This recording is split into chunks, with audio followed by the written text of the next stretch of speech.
এক প্লেট 60 টাকা। 60 টাকা প্লেট? 60 টাকা পাইনি, অল্প পাইছিলাম। কি আছে খাসির সাথে কি আছে? এটা আছে যা হয় 60 এর ওই মোটামুটি মেটে রেটে এইসব।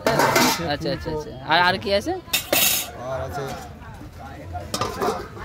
মুরগির ছাড়। এটা মুরগির ছাড়, এটা ওই গিলে মেটে এইসব, তাই তো?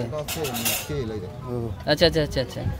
ও সেই একদম পুরো বন্ধুরা দেখতে পাচ্ছ সেই কিন্তু মুরগির ছাড়। এটা প্লেট কত? এটা 40 টাকা। 40 টাকা প্লেট যাচ্ছে। এটা ছাল, মুরগির চাল, তাই তো? ও দারুন, পুরো একদম লাল লাল ঝাল ঝাল, একদম পুরো তেল। বন্ধুরা খেতে হলে কিন্তু তোমাদেরকে অবশ্যই আসতে হবে রেলবাজার। এটা হচ্ছে মুরগির মাংস। মুরগির মাংস এটা কত টাকা পিস? কত করে? 15 15 টাকা টাকা পিস। এটা মোটামুটি কত গ্রামের মাংস হবে? এই ধরেন এই 500তে আমি 500 করে আনি, 500 700 1 কিলো। 500তে হয় আপনার 12 পিস হয়, 11 পিস হয়। আচ্ছা আচ্ছা আচ্ছা, মানে ভালোই ওয়েট আছে। ঠিক আছে, বেশ মাংস। আর কি আছে দেখাও? এটা কি? এখানে আছে এটা আছে আলুর দম কত করে প্লেট? এক প্লেট 10 টাকা।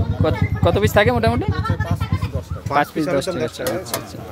আর এখানে কি আছে? এটা এটা হচ্ছে মুরগির পা। মুরগির পা কত করে? 5 টাকা। 5 টাকা পিস। আর এখানে একটা দেখছি, এটা কি? এখানে আছে ডিমের কারি। ডিমের কারি কত করে? এটা আছে 15 টাকা। 15 টাকা ডিমের। 15 টাকা ডিম, এক পিস 15 টাকা, তাই তো? আচ্ছা। এখানে আছে গিলামেটে। গিলেমেটে আস্ত মানে মুরগি। আচ্ছা, 10 টাকা পিস। 10 টাকা পিস, তাই তো? তুমি মনে হচ্ছে অনেক রকম আইটেম আছে তো তোমার কাছে। 10 টাকার থেকে শুরু, যে কয় টাকা নেয়? এটা সিদ্ধ চুলা।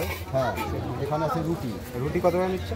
3টে 10 টাকা। রুটি 3টে 10 টাকা, বাহ, একদম কিন্তু সস্তায় আছে। আর এখানে হচ্ছে সেদ্ধ ডিম, এটা হচ্ছে 10 টাকা পিস। 10 টাকা পিস। তোমার কাছে মোটামুটি 5-7 রকম আইটেম তো আছে।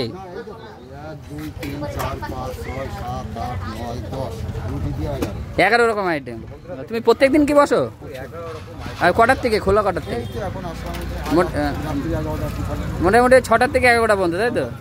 তাই বন্ধুরা, তোমাদেরকে যদি এই এত সুন্দর সুন্দর লোভনীয় মুরগির ছাট, খাসির ছাট, ডিম এইসব যদি খেতে হয়, তাহলে কিন্তু তোমাদের অবশ্যই আসতে হবে। দেখো রেলবাজার, রেলবাজারের ঠিক এই কোনায়, এই যে রেল লাইনের একদম গোড়ায় কিন্তু এই কাকার দোকান। কাকা, তোমার নাম কি? আমার নাম ধীরেন বিশ্বাস। কতদিন বয়স দোকানের মোটামুটি? 17-18 বছর, তাই তো? এই দেখো, 17-18 বছর ধরে কিন্তু কাকা এখানে ব্যবসা করে যাচ্ছে। আর এত কিছু আইটেম রাখছে কাকা। পল্লীশ্রী নিউ বাটারমো, তাই তো ঠিকানাটা? পল্লীশ্রী নিউ বাটারমো, ঠিক এই যে দেখতে পাচ্ছ আমাদের বনগাঁ জংশন দেখতে পাচ্ছ, এই যে বনগাঁ জংশন, এই যে ঠিক বনগাঁ জংশন। আর বনগাঁ জংশনের ঠিক অবস্থান এই পাশেই তোমরা পেয়ে যাবে কাকার সেই সুন্দর সুন্দর সুস্বাদু লোভনীয় খাবার। তো তোমরা যদি খেতে চাও এত সুন্দর সুন্দর খাবার, তাহলে অবশ্যই কিন্তু চলে আসবে প্রত্যেক দিন 6টার থেকে রাত 11টা পর্যন্ত। কাকা, কোনো দিন কি অফ ডে আছে? শরীর খারাপ হলে অফ হয়, তাছাড়া প্রত্যেক দিনই খোলা থাকে, তাই তো? তো তোমরা কিন্তু আসতে পারো, প্রত্যেক দিনই খোলা থাকছে 6টার থেকে রাত 11টা পর্যন্ত।